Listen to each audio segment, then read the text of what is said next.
Creative portraits, I've probably shot around 100,000 images, give or take, comprising of many different styles, locations, and lighting conditions. While I'm still learning new things every single day, this is what I've learned so far.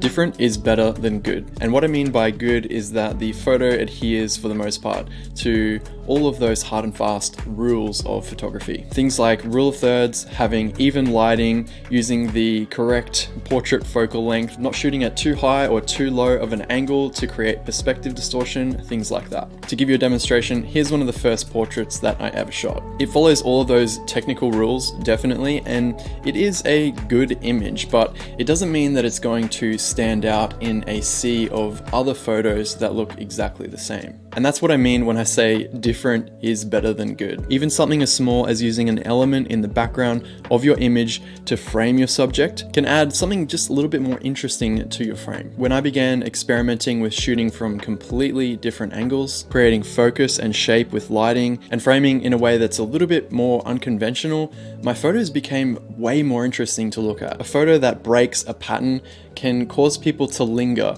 just a few seconds longer, examining the photo and its meaning. But those few seconds are actually what differentiates a photo that is kind of forgettable from a photo that is truly memorable. Emotion comes first. So many of my photos when I was starting out in portrait photography lacked any kind of direction or goal. And being a little bit frustrated by this, it forced me to really examine my favorite portrait photographers to sort of figure out why their images really struck a chord with me. And what it eventually boiled down to was that each and every photo carried an emotion. They made me feel something. And over time, I realized that what separates an average photographer from a really great photographer is not just their ability to create visual impact, but their ability to create emotional impact through their images. I think a really great exercise when you're planning a shoot is to think in terms of the viewer and what kind of emotion you want them to feel when they're looking at your photos. And it's something that you really don't have to overthink at all. Just start very simple. You can start by looking at portrait photos by photographers that you really love and just writing down the emotions that you think the image is conveying. What are you feeling when you see this photo? And then separate those individual elements of the photo. What is it about the pose, the lighting, the background, the location? Is it the overall darkness of an image that gives it a brooding vibe? Is it the pose of the subject that makes you feel a little bit uneasy? Or is it the energy and the movement in the photo that makes it feel fun and liberating? And then you can take these lessons into your own photography work. Think about lighting and posing as one idea and not two separate things. The reality is that they always work together. One of the most important things to remember is that the viewer's eye will always be drawn to the brightest or the most contrasty part of the image. One big mistake that I see some portrait photographers making, and definitely a mistake that I have made in the past, is having bright and detailed elements in the background or in some part of the frame that completely distracts from the person that they're photographing. The goal here is that the light and the way it falls on your subject, and that comes down to posing as well, whichever way your subject is facing will cause the light to fall differently. That lighting should not draw attention to parts of the frame that aren't important or don't contribute to the story. I could probably take my own advice right here. There's some sunlight coming in from the window, if you can see it falling on my shoulder here.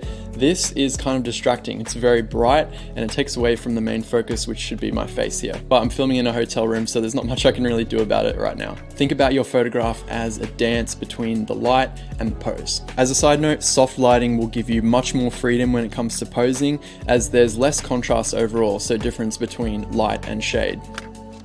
Simplicity is the ultimate sophistication. You might think that a quick fix for a boring photograph is to just add more complexity, whether it's adding a prop, putting some fairy lights in the background, or changing to a more colorful or eye-catching outfit. But if these things don't add to the overall impact and emotion of the photo, then they are just clutter. I think it's nice just to strip it back to complete basics. What do we actually need to create a portrait photograph? You need light, a subject, and a background. and that's it. One exercise I've used to really simplify the planning for a photo shoot is to just list out a whole bunch of lighting ideas. It could even be something as simple as shooting in blue hour or using the light from a street lamp. And then I will go ahead and brainstorm a whole bunch of locations or backgrounds. And then I'll go through and simply link them together. I'll find potential combinations that could create a certain emotion. And once you've got this really simplistic idea, really stripped it back to just lighting and location, then all of your decisions from here on should be pretty easy. Who's going to be the model or subject in the photo?